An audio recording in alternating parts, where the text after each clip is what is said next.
Bonjour à tous, et bienvenue à nouveau sur Amour and Vengeance. Nous avons une toute nouvelle histoire à partager avec vous. N'oubliez pas de liker cette vidéo et de vous abonner. Commençons. Ma fiancée et ses demoiselles d'honneur ont secrètement prévu de se moquer de moi lors de notre mariage. Alors j'ai tout annulé. Et ce qui a suivi a ruiné sa réputation pour toujours. Je suis un homme de 28 ans et j'étais censé épouser ma fiancée, Amélie, une femme de 27 ans, la semaine dernière. Honnêtement, j'essaie encore de digérer tout ce qui s'est passé. Nous étions ensemble depuis 4 ans, et je pensais sincèrement qu'elle était mon âme sœur. J'ai rencontré Amélie lors d'un barbecue chez un ami. C'était une fille ultra extravertie, capable d'illuminer n'importe quelle pièce où elle entrait. Pour être honnête, elle était bien au-dessus de mon niveau. Intelligente, magnifique, et capable de faire rire tout le monde. Notre premier rendez-vous était hilarant. Je l'ai emmenée dans un restaurant chic pour l'impressionner. Mais ils ont gâché notre réservation. Au lieu de s'énerver, elle a proposé qu'on achète des hot-dogs chez un vendeur de rue et qu'on les mange dans un parc. C'est là que j'ai su qu'elle était différente. Les 3 premières années ont été incroyables. Comme ces relations parfaites qu'on voit dans les publications sur les réseaux sociaux, où tout le monde pense que c'est trop beau pour être vrai. Elle était toujours là pour moi dans les moments difficiles. Quand j'ai perdu mon grand-père l'année dernière, Amélie s'est occupée de tout. Elle a appelé mon patron pour me faire avoir des congés. S'est assurée que je mange, et a même organisé toutes les affaires familiales pour que je puisse me concentrer sur mon deuil. Elle glissait des petits mots dans mon déjeuner quand j'avais des réunions importantes au travail.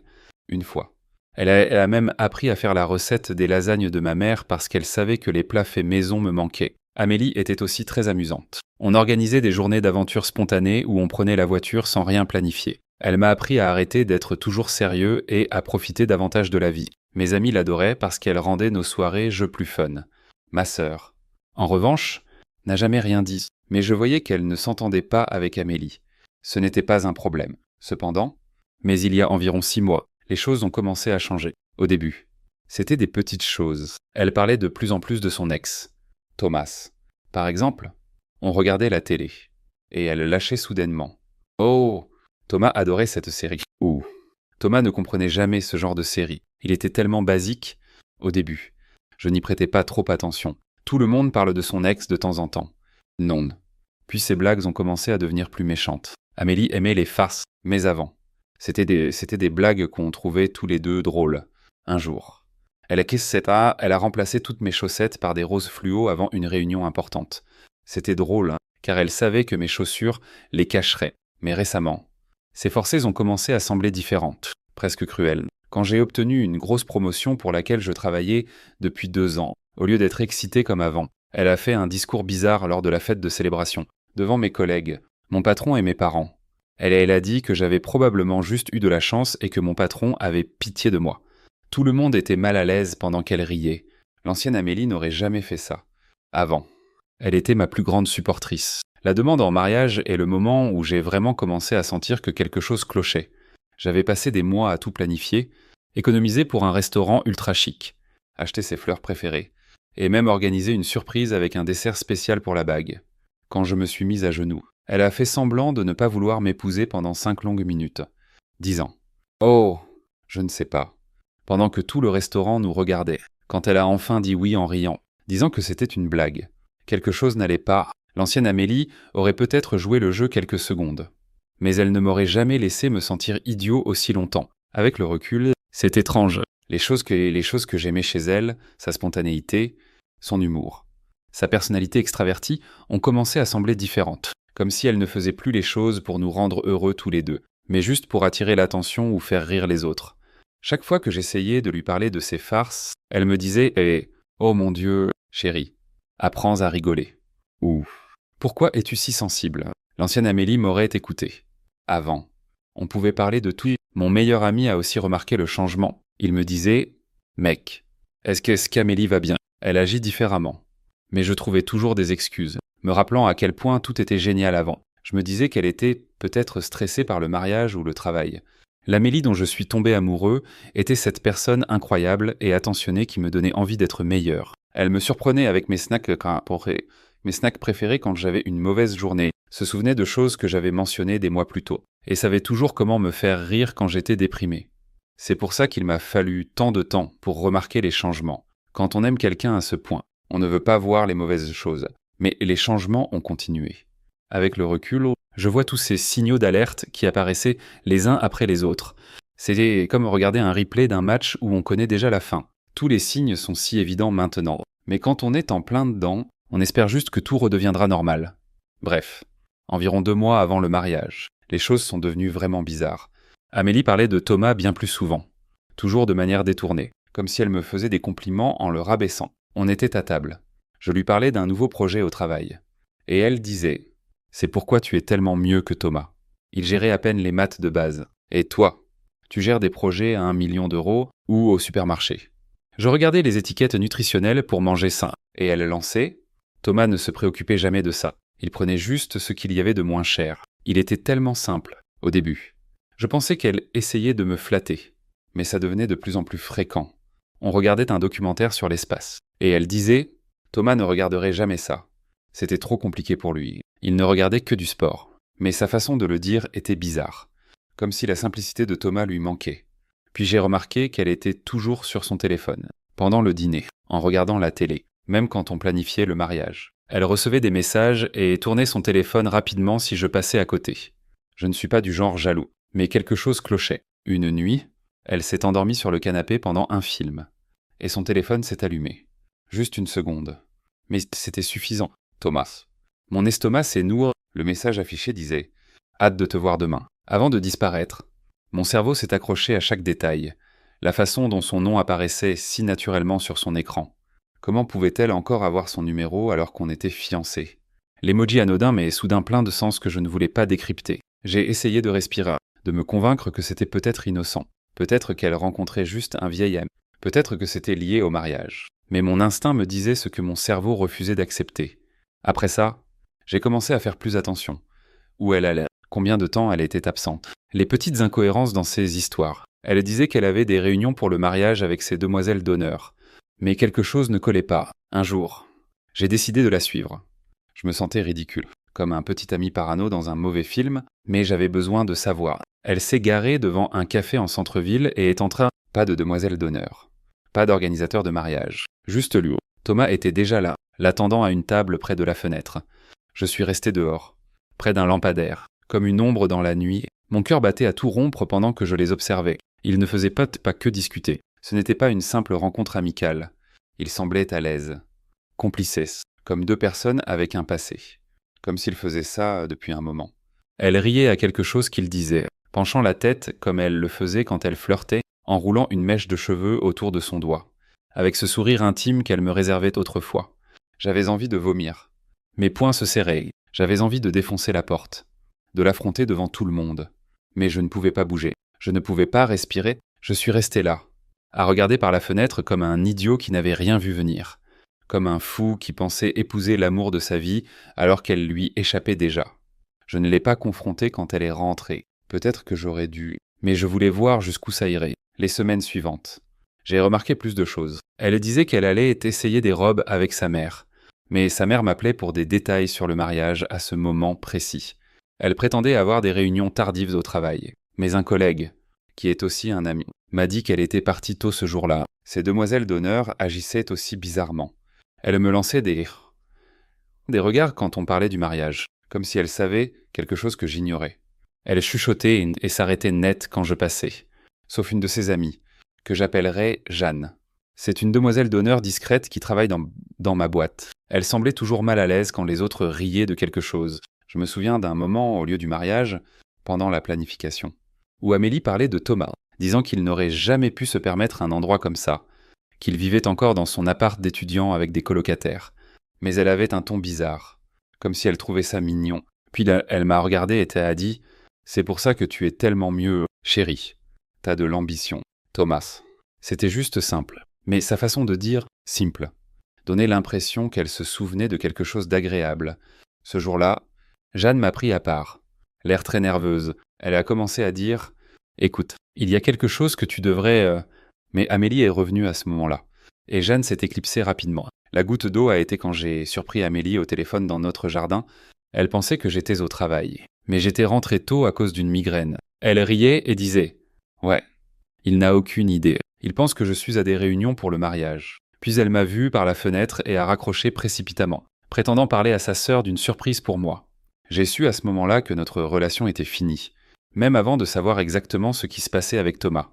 Avant de découvrir ses stupides plans de farce. Avant tout ce qui s'est passé le jour du mariage, la confiance était partie. Mais je n'ai rien dit. Appelez ça de la mesquinerie. Mais je voulais voir ce qu'elle préparait. Toutes ces réunions secrètes. Ces commentaires bizarres sur Thomas. Ces demoiselles d'honneur qui gloussaient. Quelque chose se tramait. Et vu qu'Amélie adorait ces farces, j'avais le pressentiment que ça allait être gros. Je n'imaginais juste pas à quel point.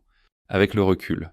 J'aurais peut-être dû la confronter. J'aurais peut-être dû annuler le mariage tout de suite. Mais je suis content de ne pas l'avoir fait. Alors, 3 semaines avant le mariage, j'étais dans ma voiture devant ce café où Amélie retrouvait encore Thomas. Et je savais que je devais agir. Je ne suis pas du genre à planifier. Amélie était toujours celle qui organisait tout dans notre relation, mais quelque chose en moi me hurlait que j'avais besoin de renfort. J'ai appelé mon pote Michel. Michel est un avocat d'entreprise qui raconte toujours des histoires folles sur des affaires de divorce. On était à la fac ensemble. Et il a vu les farces d'Amélie de près. Comme cette fois à son anniversaire où elle a fait semblant d'être une chanteuse de télégramme et l'a embarrassée devant tout son cabinet. Il ne l'a jamais vraiment aimée après ça. Alors, je l'ai appelé pendant qu'Amélie riait avec Thomas. « Mec, j'ai besoin d'aide.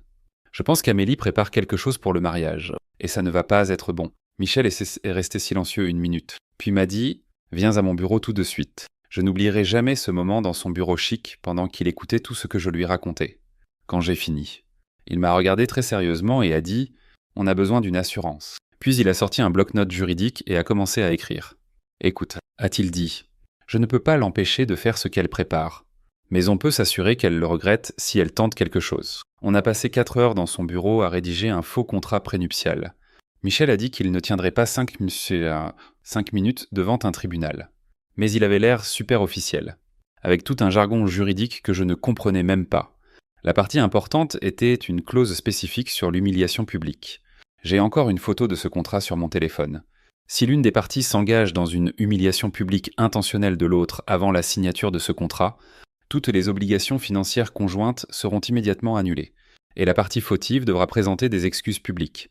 Michel a même ajouté des définitions détaillées de ce qui constitue une humiliation publique et une obligation financière, avec des références de fausse jurisprudence, pour que ça ressemble à un contrat de 50 pages que personne ne lit jamais. Le meilleur. Il a mis un tampon officiel et qu'il a fait notarier par sa secrétaire pour que ça paraisse encore plus légitime. Amélie signait toujours tout ce qu'on lui mettait sous le nez. Elle a même admis une fois qu'elle n'avait jamais lu son propre bail. Michel m'a dit qu'elle ne saurait jamais que c'était faux. J'ai gardé le contrat dans un dossier noir et je l'ai donné à mon témoin, Daniel, pour qu'il le garde. Je lui ai dit de le garder sur lui pendant le mariage, juste au cas où. Daniel pensait que j'étais parano. Mais il me connaît depuis qu'on est gamin et voyait à quel point j'étais inquiet. Tout le temps qu'on préparait ça, je me sentais un peu coupable, comme si j'allais trop loin. Mais je repensais à Amélie qui retrouvait Thomas en cachette, qui mentait sur où elle allait, qui agissait bizarrement avec ses demoiselles d'honneur. Et je me disais que je n'utiliserais le contrat que si quelque chose se passait pendant le mariage. Jeanne, la demoiselle d'honneur de mon boulot, est venue un jour à mon bureau, super nerveuse. Elle a commencé à dire qu'elle ne pouvait plus se taire. Mais Amélie l'a appelée à ce moment-là. Et l'expression de Jeanne, quand elle a vu le nom d'Amélie s'afficher, je savais que ce qui arrivait n'était pas bon. J'ai aussi remarqué plus de choses à la maison, Amélie passait de longs appels dans la salle de bain avec la douche ouverte. Elle fermait son ordinateur portable rapidement quand j'entrais dans la pièce, une fois. Je l'ai vue supprimer des messages alors qu'elle pensait que je dormais. Le plus bizarre, c'était qu'elle était parfois super gentille, comme ramener mon plat à emporter préféré ou suggérer qu'on regarde mes films favoris. Avec le recul, je pense qu'elle se sentait coupable. Ou peut-être qu'elle essayait juste de me dérouter. Je ne sais pas. La veille du mariage. J'étais chez mes parents. Amélie avait insisté pour qu'on respecte la tradition de ne pas se voir avant la cérémonie. En regardant ce dossier noir avec le contrat, j'espérais ne jamais avoir à l'utiliser. Comme si j'avais tort surtout. Qu'Amélie préparait juste une surprise idiote. Ma mère est entrée et m'a vu fixer le dossier. Elle ne savait pas ce qu'il contenait, mais elle voyait que quelque chose n'allait pas. Elle s'est assise à côté de moi et m'a dit « Tu sais, tu n'es pas obligé d'aller jusqu'au bout si tu n'es pas sûr. » Je lui ai juste dit que tout allait bien. J'ai mis le dossier dans le sac de Daniel cette nuit-là, lui disant de le garder près de lui pendant la cérémonie. Il a plaisanté en disant que c'était comme dans les films où quelqu'un s'oppose toujours au mariage. Mais aucun de nous ne riait. Le matin du mariage, tout était parfait. Presque trop parfait. Tout au lieu de réception était magnifique. Toutes les décorations étaient exactement comme Amélie les voulait. Pendant que je me préparais avec mes garçons d'honneur, Je me disais que j'avais peut-être tort sur tout, que j'étais juste parano. Daniel. Montez-moi. Vérifiez le dossier toutes les 5 minutes. Comme si c'était sa mission. Mes autres garçons d'honneur pensaient qu'il fallait qu'il vérifiait les alliances et se moquaient de lui parce qu'il était nerveux. Ma mère pleurait déjà avant le début de la cérémonie. Des larmes de joie, pensait-elle. Mon père n'arrêtait pas de redresser ma cravate, même si elle était parfaite. Avec le recul, je pense qu'ils savaient tous les deux que quelque chose clochait, mais ils ne voulaient rien dire. Je me souviens d'être debout à l'hôtel, regardant tout le monde s'installer. Les demoiselles d'honneur d'Amélie gloussaient et chuchotaient entre elles, sauf Jeanne, qui avait l'air de vouloir vomir. Elle ne me regardait même pas. Puis la musique a commencé. Et tout le monde s'est levé. Amélie est entrée avec son père. Et honnêtement, elle était magnifique. Parfaite. Ce qui a rendu ce qui s'est passé ensuite encore pire. La cérémonie a commencé normalement. Le prêtre faisait son discours sur l'amour et l'engagement. Je commençais à me sentir idiot d'avoir ce contrat dans le sac de Daniel. Puis on est arrivé aux vœux. Juste avant qu'on les dise, Amélie a pris le micro du prêtre. Il avait l'air super confus. Mais elle m'a fait fait un grand sourire, comme pour dire « t'inquiète ». Puis elle a dit, tout excitée, comme si elle animait un jeu télévisé. J'ai une petite surprise pour mon merveilleux futur mari. Mon estomac s'est noué. Daniel a immédiatement mis la main sur son sac où était le dossier. J'ai vu mon père se redresser sur son siège. Amélie s'est tournée vers les invités avec un grand sourire et a lancé « Mesdames et messieurs, accueillons chaleureusement l'amour de ma vie ». Les portes au fond de la salle se sont ouvertes, et Thomas est entré, comme dans un film, descendant l'allée avec un sourire idiot pendant que tout le monde se retournait pour comprendre ce qui se passait. Ma mère a poussé un cri si fort qu'on l'a entendu dans toute la pièce. Ma sœur s'est levée, comme prête à se battre. Une de mes tantes a juste dit « Oh non !» à voix haute. Mais Amélie n'avait pas fini. Elle rayonnait comme si elle venait de gagner un prix et a continué en disant qu'elle ne pouvait pas dire « Oui », sans l'approbation de Thomas. Car il avait été une si grande partie de sa vie, et qu'ils avaient beaucoup discuté récemment. Puis cet idiot de Thomas est monté jusqu'à l'hôtel et m'a tapé dans le dos, comme si on était potes. Il avait ce sourire en coin que j'avais envie d'effacer d'un coup de poing. La plupart des demoiselles d'honneur gloussaient, comme si c'était la chose la plus drôle qu'elles aient vue. Le prêtre avait l'air de vouloir disparaître. Jeanne pleurait maintenant, des larmes coulant sur son visage. Mais Amélie n'avait pas fini. Loin de là. Elle a sorti son téléphone et a dit « Oh !» Et j'ai autre chose à montrer à tout le monde. Elle a commencé à faire défiler une conversation de groupe avec ses demoiselles d'honneur. « Regarde, chérie », m'a-t-elle dit en me montrant l'écran. J'ai regardé ces messages et j'ai cru que mon cerveau s'arrêtait une seconde. Ces filles, censées aider Amélie à organiser notre mariage, avaient parié de l'argent sur si elle irait jusqu'au bout. Une des demoiselles d'honneur avait parié 200 € qu'Amélie ferait semblant d'hésiter juste avant la cérémonie. Une autre avait misé 150 € sur le fait que je pleurerais à l'hôtel. Lisa avait parié 300 € qu'Amélie ferait quelque chose d'épique. Leurs propres mots. Elles avaient même un tableau avec des cotes, comme si elles pariaient sur un match de foot plutôt que sur un mariage. Sur une vie, le pire. Il y avait des messages datant de plusieurs mois. Ce n'était pas une blague de dernière minute. Elles planifiaient ça depuis des mois. Toutes ces réunions pour le mariage, elles étaient probablement en train de planifier comment m'humilier. Amélie faisait défiler la conversation, rien et pointant du doigt différents paris. Oh, regardez. Rachel a presque deviné. Elle a dit que je ramènerais un invité surprise. C'est assez proche pour compter. Non. Thomas était toujours là, regardant le téléphone par-dessus l'épaule d'Amélie et riant. Comme si c'était la chose la plus drôle qu'il ait vue. « Mec, a-t-il dit, t'as vraiment tout donné pour celle-là. » Je regarde autour de moi. Certains invités commencent à chuchoter. Je vois des téléphones sortir. Bien sûr. Les gens filment. Ça va probablement finir sur les réseaux sociaux dans 5 minutes. Et Amélie ? Elle est là, dans sa robe blanche parfaite, attendant que je rie. Comme si c'était juste une autre de ces farces que je devais encaisser. Comme si elle n'avait pas détruit notre relation devant tous ceux qu'on connaît. « Allez, chérie, » dit-elle en me donnant un coup de coude. « T'es pas fâché. Hein ? C'est juste une blague. » Thomas ne va pas vraiment s'opposer ou quoi que ce soit. Sauf si elle regarde Thomas. Et il recommence à rire, à rire. Je jette un œil à Daniel, qui a déjà le dossier à moitié sorti de son sac. Mais Amélie n'a pas fini. Elle se tourne vers les invités et dit « Oh, devrais-je leur parler du plan B ? Vous savez, au cas où ils se fâcheraient vraiment. » C'est là que j'ai su que ce n'était pas juste une blague qui avait mal tourné. Ce n'était pas juste Amélie qui était Amélie. C'était carrément cruel. Elle avait passé des mois à planifier comment m'humilier devant tous ceux qui comptaient pour moi.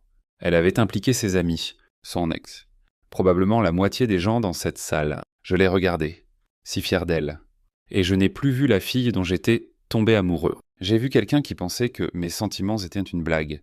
Quelqu'un qui préférait faire rire les autres plutôt qu'aimer. Et c'est là que j'ai décidé, si elle voulait un spectacle, je lui donnerais un spectacle. Je lui ai souri. Le sourire le plus calme de ma vie. Elle m'a souri en retour, pensant probablement que je commençais à trouver ça drôle. Je me tourne vers le prêtre, qui a l'air de vouloir quitter l'église sur le champ. « Hé !» dis-je, super poliment. « Est-ce qu'on sait qu'on a la table prête pour signer le certificat de mariage ? J'ai besoin de prendre quelque chose rapidement. » Le prêtre pointe une petite table sur le côté. Pensant probablement que je vais empirer les choses, je vais vers Daniel. La salle est silencieuse, comme si tout le monde retenait son souffle. Amélie a toujours son grand sourire, mais je vois qu'elle commence à être confuse. Ce n'était pas dans son scénario. Je sors le dossier noir, celui que Michel m'a aidé à préparer. Il a l'air super officiel. Je le brandis pour que tout le monde le voie. « Mesdames et messieurs », dis-je, avec ma meilleure voix de présentation en réunion, avant d'aller plus loin. J'aimerais partager un document avec ma chère fiancée. Amélie penche la tête, comme un chiot confus. Attends. Quoi ? Je retourne à l'hôtel, prenant mon temps. Mes mains ne tremblent même pas. Je suis prêt. Vois-tu ? Amélie, dis-je. Très calme, comme si j'expliquais quelque chose à un enfant. J'ai fait rédiger un petit accord par mon avocat avant le mariage. Juste une petite précaution. Tu sais, au cas où tu déciderais de faire quelque chose comme ça. Je brandis le contrat pour que tout le monde voie le tampon officiel en bas, celui que la secrétaire de Michel a mis. Le visage d'Amélie commence à pâlir. « C'est quoi ce bordel ?» demande-t-elle. Son sourire commence à se fissurer. « Oh, juste une petite clause, dis-je, faisant semblant de feuilleter les pages. Vois-tu, cette partie dit que si l'une des parties s'engage dans une humiliation publique avant de signer le certificat de mariage, toutes les obligations financières conjointes, comme le mariage, la lune de miel et les biens partagés, sont immédiatement annulés. Les invités poussent un soupir collectif. Comme dans les films quand on révèle le tueur, Amélie cligne des yeux rapidement, comme si elle essayait de se réveiller d'un cauchemar. Attends. Quoi ? C'est pas réel ? Oh, c'est très réel, dis-je, en jouant l'avocat. Ça exige aussi que la partie fautive présente des excuses publiques ici, devant tous nos invités. Thomas arrête enfin de sourire. Mec, t'es pas sérieux, c'est une blague. Non. Je le regarde et lui fais le plus grand sourire. Oh, je prends les blagues très au sérieux. Pas toi, Thomas. Vu que t'as aidé à planifier celle-là et tout, Amélie commence à transpirer, son maquillage parfait commence à couler. Chérie, c'est fou. T'es pas vraiment fâché. Si. C'est là que j'ai sorti la réplique que je répétais dans ma tête depuis que je l'avais vue avec Thomas au café. Pourquoi serais-je fâché ? Amélie, c'est hilarant. Tout ça fait partie du jeu. Non. Je referme le dossier d'un coup sec. J'annule tout le mariage. Silence total. On aurait pu entendre une épingle tomber à l'autre bout de la salle. Le sourire parfait d'Amélie se brise. Attends. Quoi ? Oh. Ne fais pas cette tête, dis-je, glissant le dossier sous mon bras. T'as eu ta blague. Maintenant, c'est mon tour. Le mariage est annulé. La salle explose de murmures et de soupirs. Le prêtre s'éloigne de nous comme si on était fous. Les demoiselles d'honneur arrêtent enfin de glousser. Le visage d'Amélie passe du blanc pâle au rouge vif en 2 secondes. « T'es pas sérieux », dit-elle, la voix tremblante. « Vraiment. » Je regarde Daniel. « Hé, mec, tu veux bien faire les honneurs. » Daniel, la légende absolue, sort son téléphone, appuie sur play. « Hit the road, Jack. » Retentit dans les haut-parleurs de la salle. Certains invités commencent à rire. D'autres restent choqués. Quelques-uns se lèvent et partent. Sage décision. Franchement, Amélie a l'air sur le point de s'évanouir. « T'es pas sérieux ?» répète-t-elle. Je le suis. Je me tourne vers mes parents. Ma mère sourit maintenant, à travers ses larmes. Et mon père a l'air fier pour la première fois de la journée. Je pense qu'on a fini ici, dis-je. Mon père se lève immédiatement et commence à dire aux invités que le mariage est terminé. Toujours pratique. Mon père. Puis je me tourne vers Thomas, qui essaie de s'éclipser discrètement de l'hôtel. « Hé, Thomas, je lance. T'aimes voler les fiancées des autres ? Non. Eh bien, félicitations. Elle est tout à toi. » Ça efface enfin son sourire en coin. Amélie se retourne vers lui. « Thomas, dis-lui que c'est ridicule. » Mais Thomas se dirige déjà vers la sortie. Je crois que je vais y aller. En fait, les demoiselles d'honneur baissent les yeux. Certains invités rient carrément. Et Amélie a l'air de voir son monde s'effondrer. « Tu peux pas me laisser comme ça, » hurlait-elle. Je m'arrête au bout de l'allée et me retourne une dernière fois. « Amélie, t'aimes tellement l'attention. Eh bien, félicitations. Tu l'as. » Et sur ce, je suis sorti de mon propre mariage. Les 24 heures suivantes ont été folles. Mon téléphone a explosé avec des messages et appels manqués d'Amélie. Des centaines de messages. Au début, elle faisait semblant d'être confuse, comme si elle ne comprenait pas pourquoi j'étais parti. Elle disait des choses comme « C'était juste une blague. Pourquoi tu fais le drame ?» Puis elle s'est énervée. Elle m'a envoyé de longs messages sur comment je l'avais humiliée. Ironique, non. Et comment elle n'arrivait pas à croire que j'avais ruiné notre mariage pour une blague idiote. Elle a même essayé de dire que je n'avais pas le droit de l'abandonner comme ça. Mais là, ça devient intéressant.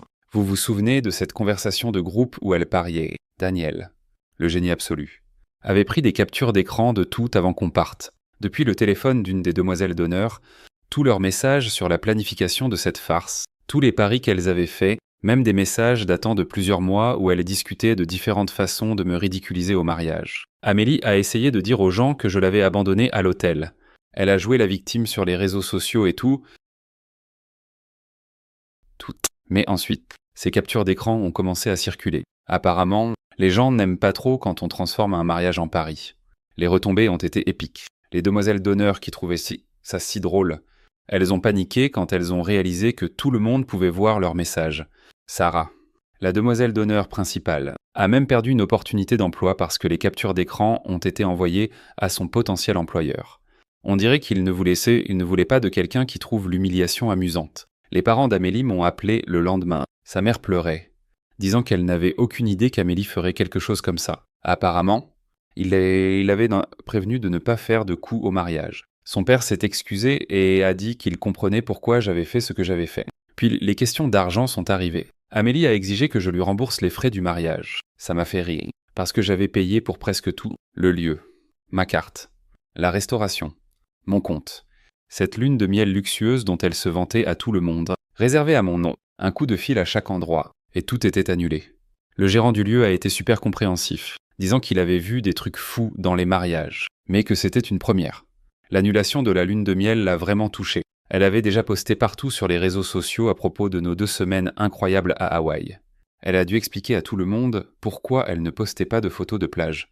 Ces demoiselles d'honneur se sont vite éloignées. C'est drôle comme les gens disparaissent rapidement quand ils réalisent qu'ils coulent avec vous. Même celle qui était dans le coup ne voulait plus rien avoir à faire avec elle. Thomas l'a complètement ghosté, ne répondant ni à ses appels ni à ses messages. Apparemment, il ne trouvait plus ça drôle quand les gens ont commencé à lui demander pourquoi il pensait que ruiner un mariage était acceptable. Son amie Jeanne m'a finalement tout raconté, et on voyait la culpabilité qui la rongeait. Elle n'était pas comme les autres. Elle n'a jamais ri des farces d'Amélie, n'a jamais participé aux conversations de groupe, n'a jamais trouvé l'humiliation amusante. Elle a admis qu'elle connaissait le plan depuis des semaines, mais qu'elle se sentait coincée, déchirée entre parler et risquer qu'Amélie se retourne contre elle. Elle m'a dit qu'elle avait essayé de prévenir Amélie, la suppliant d'annuler, mais Amélie l'a ignorée, disant que ce serait hilarant de voir ma réaction. Thomas, bien sûr, n'avait aucun problème à jouer le jeu, pensant probablement que ça le rendait cool. Mais Jeanne, elle détestait chaque seconde de tout ça. Elle m'a dit qu'elle avait à peine dormi la veille du mariage, malade d'anxiété, sachant ce qui allait arriver. Et quand elle m'a vu à l'hôtel, inconscient de ce qui se tramait, elle a dit qu'elle voulait crier, arrêter tout ça avant que ça n'arrive. Mais elle a figé en parlant. Sa voix était douce, pleine de regrets, comme si elle pensait que je la détesterais de ne pas avoir fait plus. Mais pour la première fois depuis des mois, j'ai vu quelque chose que je n'avais pas vu depuis longtemps, du bon sens. Quelqu'un qui ne suivait pas la foule, quelqu'un qui se souciait des sentiments des autres, et honnêtement, ça m'a marqué plus que tout le désastre du mariage. Une semaine après, Amélie est venue chez moi, l'air de ne pas avoir dormi depuis des jours, portant toujours sa bague de fiançailles. Elle a commencé à pleurer, disant qu'elle était désolée, qu'elle n'avait jamais voulu que ça aille si loin, qu'elle m'aimait toujours et qu'on pouvait arranger ça. Je lui ai juste tendu une enveloppe, des danses. Il y avait une invitation à une fausse répétition de mariage, même lieu, même heure que notre mariage. La liste des invités. Tous ceux qui avaient vu sa petite farce, pas de nom de marié. Juste une note disant « Maintenant, on est quitte ». Elle a lu l'invitation 5 fois avant de comprendre. Quand elle a levé les yeux, j'ai juste fermé la porte. Vous vous souvenez de tous ces téléphones qui filmaient au mariage ? Ouais. Des clips ont commencé à apparaître en ligne. Les gens ont commencé à l'appeler. La mariée qu'on a laissée pour rire, sa propre farce s'est transformée en mème. Certaines amies d'Amélie ont essayé de la défendre en ligne, disant que j'aurais dû mieux prendre la blague. Mais ensuite, d'autres captures d'écran apparaissaient, montrant depuis combien de temps elles avaient planifié ça, combien d'argent elles avaient parié. Toutes les choses méchantes qu'elle disait sur moi dans leur conversation de groupe, Amélie a essayé de me contacter par des amis communs, disant qu'elle avait appris sa leçon. Mais à chaque fois que quelqu'un me montrait ces messages, il voyait aussi les captures d'écran. Bientôt. Elle n'avait plus personne pour la défendre. Ça fait 6 mois depuis le mariage qui n'a jamais eu lieu, et Amélie ne s'en est jamais vraiment remise. Elle continuait d'essayer de revenir dans ma vie, envoyant des messages sur comment elle pouvait tout réparer si je lui donnais une autre chance. Comme si les chances étaient une ressource illimitée qu'elle n'avait pas déjà épuisée avec chacune de ses stupides farces. Mais j'en avais fini. Ces demoiselles d'honneur, celles qui riaient avec elle, ne sont pas restées non plus. Sarah, l'ex-demoiselle d'honneur principale, m'a même envoyé une longue lettre d'excuses, disant qu'elle aurait dû me prévenir et qu'elle se sentait mal. Trop peu. Trop tard. Thomas. Il a bloqué Amélie partout et a commencé à dire aux gens qu'il avait été manipulé. D'après ce que j'ai entendu. Il est retourné dans sa ville natale et travaille dans le magasin de son père maintenant. La vie simple n'était pas si mal. Finalement. Les parents d'Amélie s'excusent encore chaque fois qu'ils croisent ma famille. Sa mère m'a envoyé une carte de Noël, disant qu'elle pense à ce jour tout le temps et qu'elle aurait aimé voir les signes plus tôt. Son père m'a même aidé à vendre la maison qu'Amélie et moi devions acheter. Mais voici la partie bizarre. Quelque chose de bien est sorti de tout ce bazar. Jeanne et moi avons commencé à prendre des cafés ensemble, juste pour discuter. Vous savez, il s'avère que Jeanne m'aimait, depuis un moment, mais n'a évidemment jamais rien dit parce que j'étais avec Amélie. On a commencé à passer plus de temps ensemble. Rien de sérieux au début. Juste des pauses déjeuner au travail. Parfois un dîner. Elle est différente d'Amélie à tout point de vue. Discrète, gentille, attentive aux sentiments des autres. Elle ne fait jamais de blagues aux dépens de quelqu'un. 3 mois après le non-mariage, on a officiellement commencé à sortir ensemble. Mes parents l'adorent, même ma sœur, qui détestait Amélie depuis le premier jour. Pense que Jeanne est parfaite pour moi. Amélie a appris qu'on était ensemble par des amis communs et a essayé de créer du drame en ligne, disant que Jeanne m'avait volé et qu'elle avait tout planifié. Personne ne l'a cru. Les captures d'écran de ses plans pour m'humilier avec son ex ont tué toute sympathie qu'on aurait pu avoir pour elle. À propos d'Amélie, elle essaie toujours de réparer sa réputation. Elle a fait un long message d'excuses publiques sur Facebook, disant qu'elle avait grandi et appris de ses erreurs. Puis, 2 jours plus tard, elle était dans le parking de mon entreprise, essayant de confronter Jeanne. La sécurité a dû l'escorter dehors. Ma vie est bien meilleure maintenant. J'ai eu une promotion au travail. Une vraie cette fois, pas celle dont Amélie s'est moquée. J'ai emménagé dans un nouvel appartement dans un meilleur quartier. Jeanne et moi prenons notre temps. On est partis en vacances le mois dernier, un petit séjour à la plage. Rien de luxueux. Mais c'était agréable d'être avec quelqu'un qui n'a pas besoin de poster chaque seconde sur les réseaux sociaux ou de transformer tout en blague. Eh oh! J'ai toujours le dossier du contrat prénuptial. Michel, mon ami avocat, l'a encadré et me l'a offert pour mon anniversaire. Il est accroché dans mon bureau à la maison maintenant. Jeanne trouve ça hilarant. Mes amis disent que j'ai esquivé une balle. Je pense que j'ai esquivé toute une escouade de tirs. Parfois, je regardais de vieilles photos de moi et Amélie et je n'arrive pas à croire que je n'ai pas vu ce qui arrivait. Mais comme on dit, quand on porte des lunettes roses, les drapeaux rouges ressemblent juste à des drapeaux. Le plus bizarre. Je suis en fait reconnaissant que ça soit arrivé. Si Amélie n'avait pas montré son vrai visage ce jour-là, je l'aurais peut-être épousée. J'aurais peut-être passé des années à gérer ses farces et ses blagues sans jamais savoir qu'elle retrouvait Thomas dans mon dos. Et à la place, je suis avec quelqu'un qui me respecte, qui pense que l'amour ne se résume pas à des farces, des likes sur les réseaux sociaux ou à humilier son partenaire pour rire. Alors ouais, voilà où tout le monde en est. Amélie est toujours célibataire et vit chez ses parents. Thomas est retourné dans sa ville natale. Les demoiselles d'honneur se sont dispersées dans différents départements. Et moi, je suis vraiment heureux. Il s'avère que parfois, le pire jour de votre vie peut mener aux meilleures choses.